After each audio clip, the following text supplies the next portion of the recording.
Good evening! Salamat sa akong mga followers and viewers. Yan ako sa balay karon.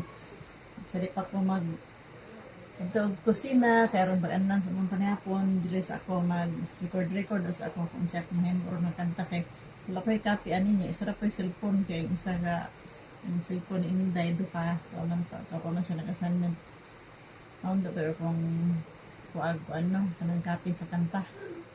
So ako na lang yung memorasyon try na ko memorize kay try na ko akong tingog kay nakaagi ba ko 9 months na diri ubo nga kanang karas kay kung tutunan so try na ko magkanta pa ba ko karon kay di ko gusto kanang dili ko kakanta kay gamit kay ang tingog labi na sa simbahan magitong sa akong simba tong Sunday kay magkatubang ko nga bata magtudlo niya pagaw unsa may ako ikanta unsa ako itudlo di ko gusto nga takdin po dito ang mga bata syempre. So, kanina na akong kantahan. Kung ma-memorize na ako, okay lang. Pero practice lang ako na akong tingog kung kaya ba na ako magkanta. Ang back to normal na ba niya siya. Every morning I wake up, Lord, I know you're here. When my heart keeps on trembling, you make it calm. Every step of my journey, you guide my path for me to face a brand new day. I thought this life would be nothing until you found me. You've given me faith and courage to stand on my feet. You saved me from unrighteousness. You lifted me for me to face a brand new life. Lord, I am nothing without you. In your presence I'm safe and secure. Lord, cleanse my heart, make it pure and brand new.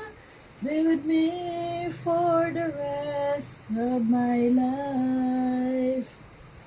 I thought this life would be nothing until you found me. You've given me faith and courage to stand on my feet. Magbalik na ko. Dapat third stanza na ko. So, makaya na nakong kanta guys.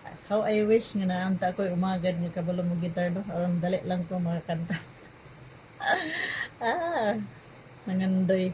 Pero nice ang lyrics sa kanta kay ang title ani kay Lord, I am nothing without you. Tinuod jud na kay sa akong kinabuhi lang kung wala pa ang Ginoo na dugay na ko na anhing karon.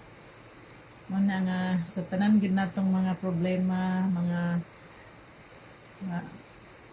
problema, kagul-anan, mga sa para din ha basta problema no, dinagko og gagmay. Paano magid nato atong emotion ana. Siyempre stress ka, hanaot nga dili mo sangko sa anxiety, ang uban na dili ka kaya, nervous breakdown.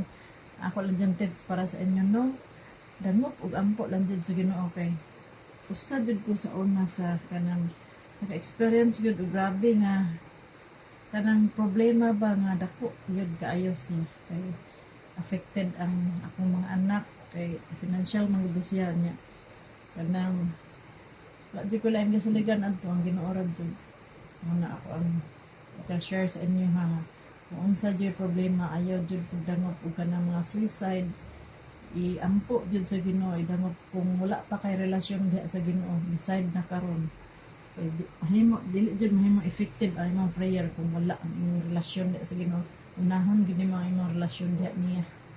Dilhon nimo siya nga mao'y namatay para sa tong mga sala og ilubog na banhaw sa katulog ka adlaw na sa katulog ka ilon namatay ilubog na banhaw sa katulog ka adlaw aron kung imong tuuhan ang iyang kamatayon dito sa cross duwaton nimo sa imong kasing-kasing nga bugtong personal na luwas. Surely you will be saved. That's all. Good evening, everyone.